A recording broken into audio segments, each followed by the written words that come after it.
welcome to my channel. Myself Nikita. I'm a first year medical student at Kazan State Medical University.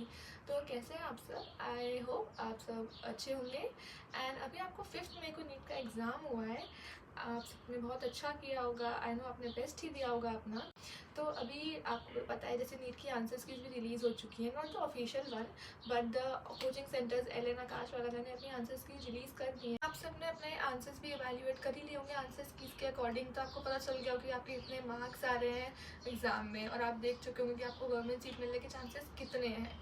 तो जिनको लगता है कि शायद उनके मार्क्स थोड़े कम रह गए या उनके चांसेस कम है गवर्नमेंट सीट मिलने के, जिनको लगता है कि उनको अभी कुछ क्या करना है आगे, आपको लगता है कि आपको लग रहा होगा कि ड्रॉप ले लेते हैं, एक और ड्रॉप ले लेते हैं, एक और बार प्रिपरेशन कर लेते हैं तो शायद नेक्स्ट ईयर में हो जाए।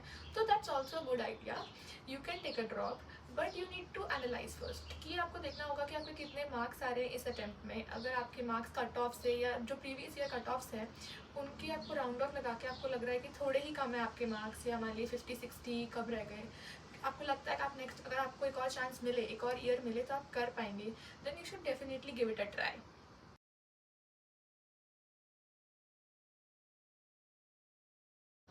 बट अगर आपको लग रहा है कि आप एक और ईयर ड्रॉप नहीं करना चाहते, आपको इसी ईयर एडमिशन लेना है, then you have many choices. सबसे पहले आपके दिमाग में आ रहा हो कि कोई और कोर्स ज्वाइन कर लेते हैं। You have like BDS join कर सकते हैं, BAMS अगर आपके मार्क्स सेटिस्फाइंग है जिससे आपको कोर्सेज मिल सकते हैं गवर्नमेंट कॉलेजेस में, आपको BDS मिल जाए, BAMS मिल जाए, then you can join also. But अगर आपको लगता है कि आपको कोई और चीज़ नहीं करनी है, आपको पर्टिकुलरली MBBS ही करना है, आपका ड्रीम है, तो यू कैन थिंक ऑफ, आपके दिमाग में आ रहा होगा कि प्राइवेट से कर लेते हैं। तो प्राइवेट से करने के लिए ऑब्वियसली अच्छा है अगर आप सोच रहे हैं, बट यू नो कितना स्पेंड करना पड़ेगा आपको प्राइवेट में। अब अप्रॉक्सली 1 CR to 1.5 CR तक आराम से आपके स्पेंड हो जाएंगे प्राइवेट से करने में।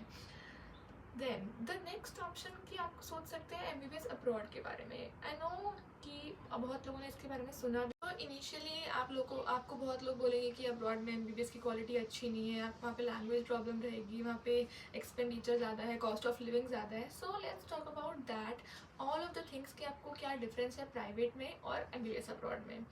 तो फर्स्टली अगर फ़ीस की बात करें तो इट्स लाइक मिनिमली यूनिवर्सिटीज़ में जो टोटल कोर्स का जो एक्सपेंडिचर आता है वो आपका only the tuition fee it is around like 18 lakh to 20 lakh. और ये ऑब्वियसली ज़्यादा भी हो सकता है किसी यूनिवर्सिटीज़ में, depending upon the country also and also the university. So minimally 18 lakh but it can range up to 30 lakhs। This is the only tuition fee. Also आपका जो नॉर्मल जो कॉस्ट ऑफ लिविंग रहेगा इतना भी ज़्यादा नहीं होता। अगर आप रशिया की बात करें तो अराउंड लाइक 12,000 पर मंथ में आपका कॉस्ट ऑफ लिविंग निकल जाता है, which is like quite okay and quite affordable also.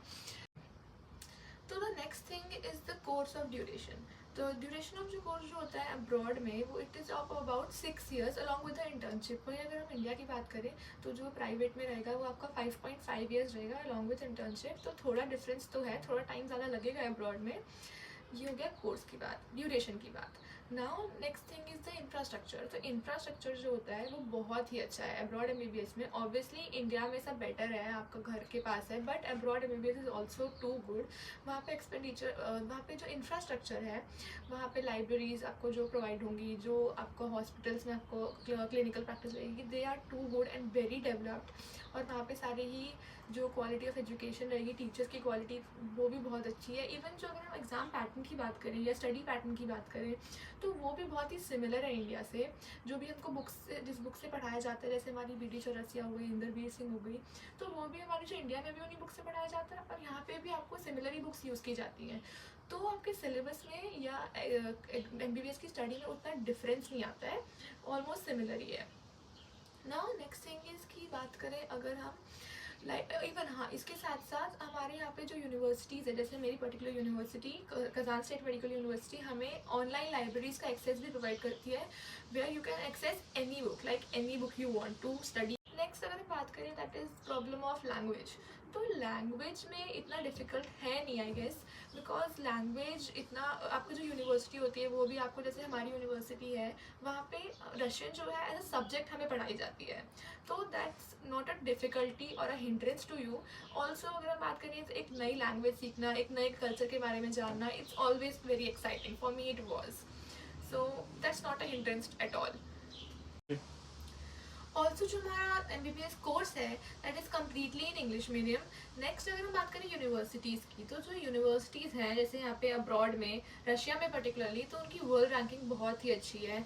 Also they are government universities, public universities. India में आपको जो यूनिवर्सिटी मिलेगी दैट इज़ प्राइवेट, तो ऑब्वियसली बहुत ही अच्छी बात है कि आपको यहाँ पे गवर्नमेंट यूनिवर्सिटीज़ में गवर्नमेंट फैसिलिटी मिलेंगी। एंड ऑल्सो अगर हम देखें जो यूनिवर्सिटीज़ हैं वो हमारी यहाँ पे अप्रॉक्सीमेटली 100 to 200 ईयर्स तक पुरानी है, तो they have great experience in medical teaching. Particularly अगर हम KSMU की बात करें, Kazan state medical university, that is approximately about 200 years old, established in 1814। तो आप खुद ही सोचो कितना एक्सपीरियंस होगा उनको मेडिकल टीचिंग में, MBBS की स्टडीज़ में। नेक्स्ट चीज़ जो अगर बात करें तो मतलब बहुत ही इंपॉर्टेंट चीज़ है, जो मेरे लिए भी बहुत इंपॉर्टेंट था, कि अगर हम बात करें नंबर ऑफ स्टूडेंट्स जो एक बैच में होते हैं, यहाँ पे हमारे जो है देर अप्रॉक्सीमेटली 18 to 20 स्टूडेंट्स ओनली। वहीं इंडिया में एक बैच में अप्रॉक्सीमेटली 100 to 150 स्टूडेंट्स होते हैं, तो दैट इज़ मतलब वेरी डिफ्रेंशिएटिंग। एंड ऑल्सो कि आप खुद ही सोचो कि इतने आपको स्पेशल अटेंशन मिलेगी यहाँ पे 18 to 20 स्टूडेंट्स के बीच में। आपको टीचर्स पर्टिकुलर अटेंशन देंगे, आपको एनाटमी क्लासेस में अच्छे से समझ में आएंगी चीज़ें, तो इवेंचुअली जो क्वालिटी ऑफ एजुकेशन होती है वो बेटर होती है। तो नेक्स्ट थिंग अगर हम बात करें तो बात करते हैं एलिजिबिलिटी के बारे में। एलिजिबिलिटी, अगर आपने नीट क्वालिफाई किया है then you are eligible to take admission here. Also the result card of your NEET is valid up to 3 years। Next is about practical exposure. So यहाँ पे प्रैक्टिकल एक्सपोजर बहुत ही अच्छा होता है। ऑल्सो हमारी जो क्लिनिकल प्रैक्टिस है वो फर्स्ट ईयर से ही स्टार्ट हो जाती है, हमारी भी स्टार्ट होने वाली है at the end of May. तो अब आपने MBBS अब्रॉड से करने के बाद क्या करेंगे, तो आपको इंडिया अगर वापस जाना है तो वहाँ पे आपको MCI स्क्रीनिंग टेस्ट देना पड़ेगा, तो in order to practise in India. तो पहले वहाँ पे एग्ज़ाम जो होता था दैट वाज FMG, बट अभी जो एग्ज़ाम होगा that is next exam, that is national exit test. तो अगर आप इंडिया से ग्रेजुएट करो MBBS या अब्रॉड से करो, डजेंट मैटर, आप सभी MBBS ग्रेजुएट्स को एग्ज़ाम क्लियर करना पड़ेगा अगर आपको इंडिया में प्रैक्टिस करना है तो। सो आप डिसाइड कर सकते हो कि आपको ज़्यादा पैसे देके प्राइवेट से करना है या अब्रॉड में अच्छी फैसिलिटीज़ से, अच्छी क्वालिटी ऑफ एजुकेशन से आपको कम पैसे स्पेंड करके यहाँ से MBBS करना है, because it's obviously a better choice. At the end आपको खुद के लिए डिसीजन लेना है, so consider everything and make the decision जो आपके लिए बेस्ट हो। एंड आई होप कि आपको ये वीडियो हेल्प करे आपका डिसीजन लेने में।